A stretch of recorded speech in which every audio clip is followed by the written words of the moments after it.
Access to Democracy is made possible by donations from the following organizations. Thomson Reuters, a global company with expertise and insight to unravel complex situations in the areas of law, tax, compliance, government, and media.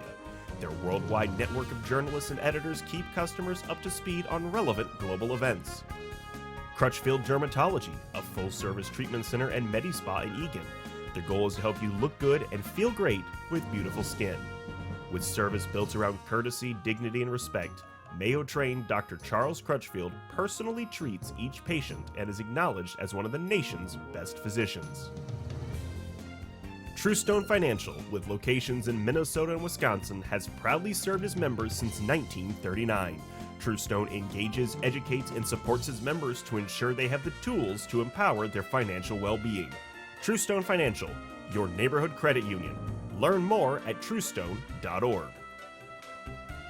Edina Eye Physicians and Surgeons, a division of Twin Cities Eye Consultants, has proudly served the Twin Cities for more than 55 years now in 7 convenient locations.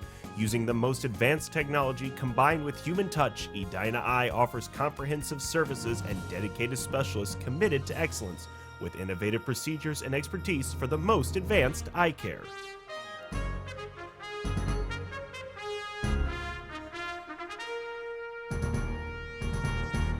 Hello and welcome to another episode of Access to Democracy. I'm the guest host, Josh Weber, and today I have with me New Hope City Council member, John Elder. John Elder, welcome to Access to Democracy. Thank you very much. So according to our Access to Democracy research team, you've served New Hope in many roles: soccer coach, scout leader, police officer, and a founding member of the New Hope Community Farmers Market, and so on. When did your passion for civic engagement begin? It's something that I was lucky enough to have parents that were very civic-minded, and they certainly supported me as I wanted to do more things in the community. I saw so many different things that there were openings to do and ways to make a difference that I was able to grab onto some of those and have benefited greatly from them. Congratulations, I got ahead of myself here. We just had our midterm elections. You were reelected to the council, New Hope. Thank you. This is your 4th four-year term serving Yes. on the council. Yeah. And I think in 2008, you were elected to a special 2-year term. Since you become a council member, have you seen a change of concerns amongst the constituents of New Hope?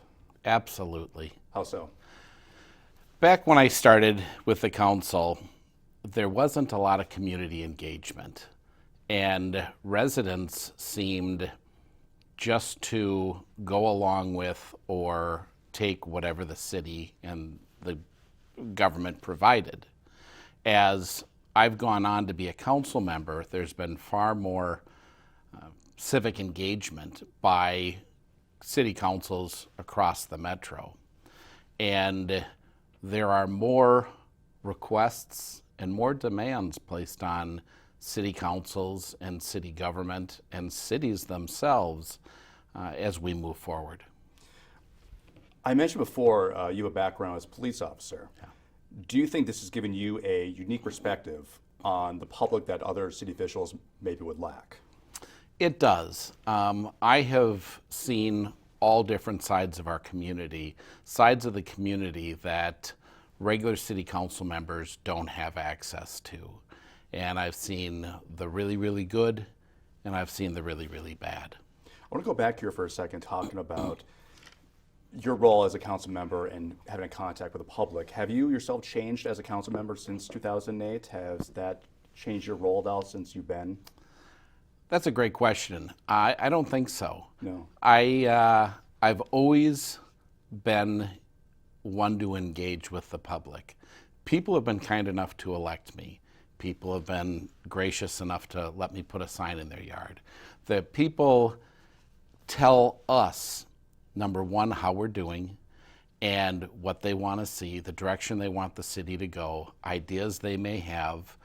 And I've always loved being able to engage and talk with the public. New Hope has seen some major redevelopments projects in the last few years, most significantly a new city hall and a new pool. What has been the response to the citizens of New Hope with these projects? Well, obviously there was an increase in taxes to be able to afford this. No one likes that. No, people weren't excited about it, but people voted saying that they wanted new facilities. And to see the numbers of people that are using our facilities is a great indicator that it's well accepted by the community. We had almost 50,000 people visit our pool, or we had almost 50,000 visits to our new pool this year. Are there any other major commercial developments planned for New Hope's future? Yeah, we're working diligently to take over or to acquire the land at 45th and Winnetka, as well as 62nd and Winnetka. The 45th and Winnetka is a very large parcel, and it's a strip mall with a thrift store as the anchor. And that whole area would be a multiple use area zoned for such. There'd be some housing, there'd be retail, but it's an area that is certainly filled with vacancies right now, and it appears to be run down. I want to dig into this a little further. So I don't know if you know this, but my more formative years were spent in New Hope. So my recollection growing up and visiting different sites in the area, the big one that comes to mind is Kmart back in the day, which is now the site where Hy-Vee is, I believe. It is. Is there any other chains or big stores coming through that you project that'll be in the city at all? We're talking with a number of different companies that we would like to see come into the city, but we need to acquire the land first. And so right now, the asking price is just too high. And so we need to be, whereas we want to see redevelopment, we have to be cognizant of spending taxpayer dollars. Sure. Another area that we're looking at is 62nd and Winnetka. That's a strip mall that is certainly in need of upkeep, and we think it's really ripe for revitalization. You served on the board of the Basset Creek Watershed Management Commission. This interested me because I just came back from a trip in Ghana and around the capital of Accra. And alongside a lot of the roads there were these massive open drains, which, I mean, I think there's a massive influx of stormwater that deal with, but it also meant that there was have seen a lot of pollution in those spaces as well. It made me wonder, what were the strategies New Hope has done in reducing pollution carried out by stormwater runoff? We have an incredible public works department that stays on top of these sort of things. We have areas that lead up to our stormwater retention areas, as well as grids that go into like our ponds and lakes to gather that or to collect that before it gets into the water, and that's cleaned out very, very regularly. I think we also, as a whole, have a different view on littering than a lot of other countries. Whereas, yes, it does happen, I haven't seen it to be as pervasive. Is there any major projects, city projects or street projects coming up in the next year or so maybe the public should be aware of? Absolutely. We are going to be doing a northeast portion of our city, and it will be a reclamation and largely just recapping the streets, taking off the first couple of inches, a mill and overlay it's called. Areas where we've experienced a number of water main breaks, we will be actually replacing those roads. But thankfully, as we continue to line the sewers and our watering systems, we're finding less and less stormwater breaks. My very good friend, and also I asked him ahead of time how I should refer to him. He wanted me to say his soulmate on the air, so Nick, you're welcome. He just bought a home recently in New Hope, and he's had some issues with overnight parking law, which I'll ask you about, but he loves the city. But I'm wondering, what are the effects that are being taken by the city to incentivize young people to be new home buyers in New Hope? The overnight parking is a pain. I get that. But having been a police officer in the city, I certainly understand the importance of it. First of all, that's largely when our plows are out, and some cities have a parking ban just during the winter months for that. If someone's going to burglarize your home or burglarize a home, they're not going to pull into the driveway, they're going to park on the street. as our officers move throughout the city at night, we like them to be able to have curb-to-curb access. Okay. And so the overnight parking is a pain. If I have people over, we're packing as many cars into the driveway as possible. It is a jigsaw puzzle every time I've been to his place. It is a nightmare, but okay. It is. New Hope has all levels of housing. We have a number of what we would call startup homes, all the way up to $600,000 homes. We have a lot of variety in our housing stock, and we have a very active scattered site housing program, which is purchasing and largely demolishing dilapidated homes and bringing in new homes. We tear down the home and we sell the land to the builders, and builders have been putting up very nice homes. It's a way of updating our housing stock. There are some concerns, I think, in our country right now with climbing interest rates, low inventory, and high prices in the housing market. I think you mentioned in one of your ads that I saw that New Hope has experienced strong growth in housing. How do you plan to maintain that growth in our current climate? This is an interesting time. It certainly is. And we continue to have a strong inspections department to make sure that our housing stock remains appropriate, as well as we just kicked off a curb appeal program where the city will reimburse people 25% of projects that give curb appeal to homes. And so this has been something that the residents have really liked and gotten a lot of positive feedback to. Are there any projects, anything in mind that you've been thinking about for a long time that you want to see implemented at New Hope that hasn't happened yet? Oh, yeah, boy, there's a lot. Things with more community engagement. Our current Human Rights Commission and Police Department goes out and does barbecues at public places where people can come in and talk to city staff, talk to the police department. It's a way of really engaging with the public. I'd like to see more public engagement. The challenge that we found is that if we do things at City Hall, people don't come. And so if we bring City Hall to people, there's a lot more likelihood they're going to come, especially if we're providing food. So I think it's a good point now to segue to this. I have some questions to you about in 2020, you were still working at the Minneapolis Police Department. Yeah. The Director of Public Information.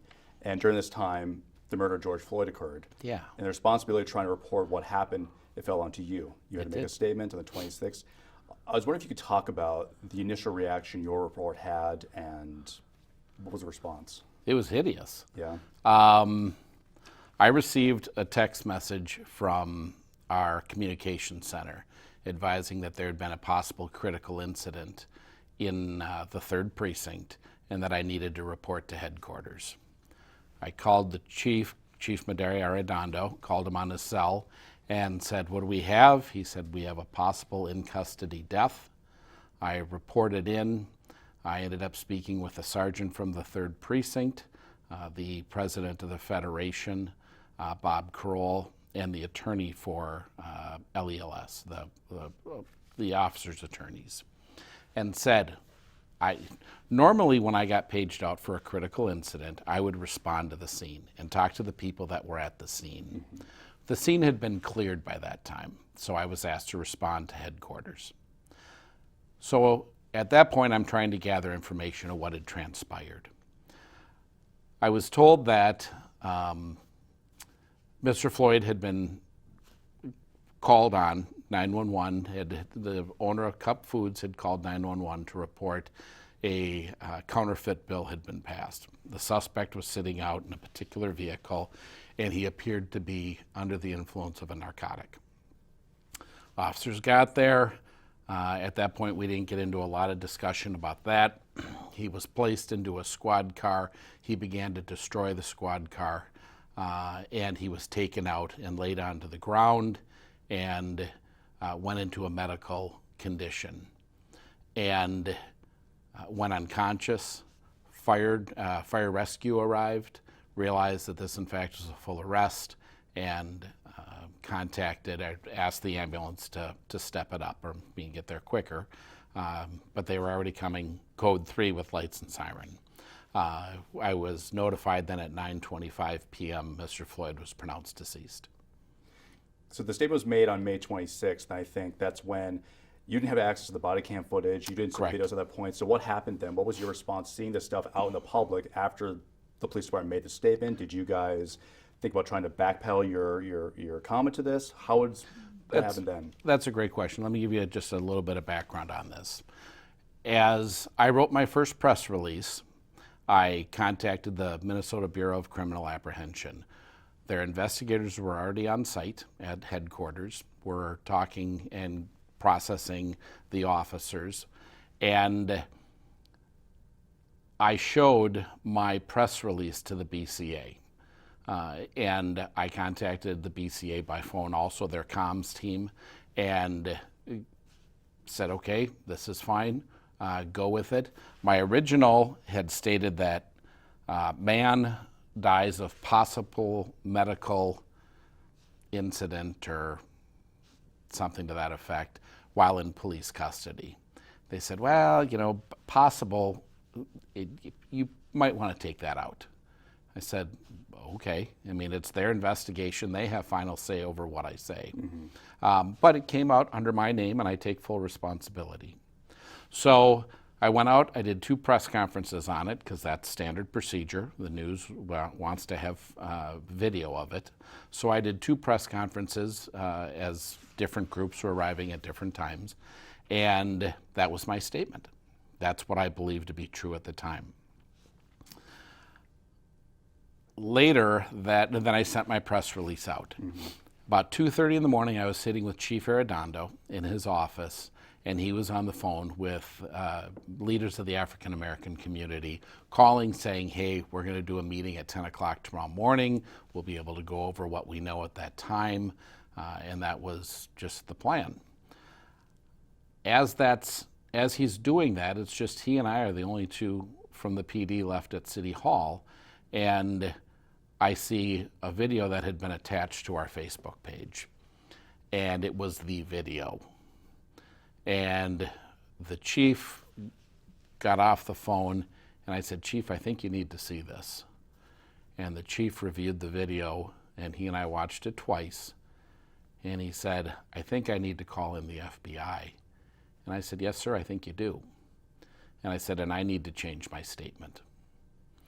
I got a hold of the BCA. The BCA said, well, no, you said in your press conferences that all further information would be handed out by the BCA. And that's standard procedure. That's how we always did it. So this way, people aren't calling me for info, calling the BCA for info. Everything just went to the BCA. And so we ended up, they said, well, no, you can put out a press release that says the FBI is involved.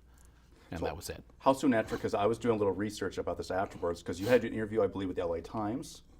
They followed to talk to you. I think they wanted a statement about it as well. But I mean, John, it was impressive. Like, you were quoted in multiple different articles across the spectrum. It was did you anticipate that? No. No one anticipated the breadth of what this was going to do worldwide. We had no idea. And it was surreal to be at the epicenter of a worldwide incident. So over the next few weeks, then, we had the George Floyd Memorial. It was established at the intersection of 30th and Chicago, Minneapolis. Yeah. It sparked these global protests. I mean, I was looking at everything while it was happening, with concerns over police brutality and systemic racism. Yep. What was the atmosphere like at MPD during this time? I'm kind of curious about these backroom conversations you were having with the cops. Yep. Overwhelmed is the only word that best describes it. We had officers working 12, 14, 16-hour shifts. The chief's team, the deputy chief, assistant chief, and I were working 20, 22 hours a day. Overwhelmed. We saw riots and civil unrest the city has never seen before. We had problems back, I think it was in the 60s or 70s, up off of Plymouth in North Minneapolis. But this was civil unrest we had never had never seen. And so people were overwhelmed. People were trying to get through the day, trying to make it through the day. And we knew that there were a lot of things that were coming our way in the future, but it wasn't something that we could deal with at that moment. What were the responses from some of the MPD officers you spoke with personally? Is there a personal toll they had on them? Did they have regrets? What was their feeling, I guess, is what I'm asking. A great number of officers had problems with how the original situation was handled, had problems with the civil unrest, had problems with PTSD. I was out in riot gear, out escorting media around, out in the thick of it. It's horrifying. Some of us had our personal information doxxed. I had to move out of my house. I had to move my wife and dog out of our house. There were threats of personal violence to us. For one of the first times, we saw real direct action against officers. We saw squad cars getting surrounded and people doing more than just throwing rocks and bottles from across the street. We saw direct action against police personally. You mentioned before, you're talking about for City Hall, engaging with the public.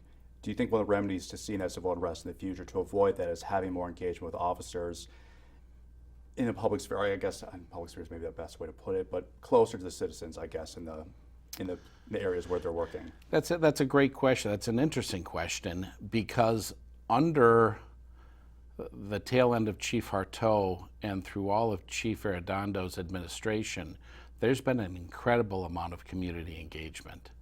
And one of the things that I saw was that many of the people that were causing the problems were not local. And these were people we were watching busing and flights and people coming in to do harm. And I remember getting a phone call from one of our African American activist groups, and she called me in the middle of one of the riots and said, "Elder, you know these aren't my people, right?" I said, "I know that." So these were people that were looking to capitalize off of a horrible incident. I'm going to change it back to maybe a lighter subject here, Yeah. but I want to ask you about some of the staff members working with the City of New Hope. I've heard they're all great, with the exception of the Public Works Director. I heard he's a bit of a loose cannon. Yeah. We just had our city manager retire in June, and truly one of the greatest things that he did was to bring in the right people to lead the different divisions, whether it's Director Bernie Weber for Public Works, Director Susan Rader for Parks and Rec, Director Jeff Sargent, who's overseeing community development, Tim Hoyt, Chief Tim Hoyt, who's now our acting city manager, oversees the police department. These are incredible people doing great work, and it's so easy for me as a council member to sit up at the dais and take credit for it. But when in fact it's the Val Leons, our city clerk, all of our staff at City Hall, it's not often I go out that I don't get stopped in the community and somebody shares a positive story about an interaction with city staff. We have incredible staff. We see cities that are having trouble hiring. Our police department is up to capacity. Our fire department is doing very, very well under the direction of Chief Sarah, and just incredible group of people. We have a little bit of time left here. Last question for you is, what are your future ambitions with the City of New Hope? Do you plan on running for mayor at some point? I had hoped to run for mayor in 2020, and I had spoken to the current mayor. I would never run against Mayor Hemken. She is just a remarkable mayor. I would never run against anybody who does a better job than I could, and she's incredible. I would like to run for mayor in 2024 if she chooses not to, and it would be an honor to elevate my engagement and service to those in New Hope. I've been blessed to be reelected. I've been blessed to be brought into people's homes, living rooms and kitchens to talk about things that are of concern to them and helping them come up with solutions. A little more time here. So you left your position as Director of Public Information, Minneapolis, I think back in last year, 2021? Yep, September. Okay, so now you are now the captain of the Minneapolis Police Department. How has that been for you, that transition? It's a much slower pace, and I literally had to learn how to sleep at night. I would be awakened anytime between 3 and 12 times a night with phone calls. Most of the time I didn't have to get out of bed. I only came out on unnatural deaths or things that would shock the conscience. And so it was difficult to get used to a slower pace, but there's plenty to do. I'm also the emergency management director for the entire county, so that has provided me plenty to do as well. We are now at the end of our episode. Thank you for your time. This is with John Elder, the New Hope City Council member, and I am the guest host, Josh Weber, for Access Democracy. Thanks so much for being here. Thank you.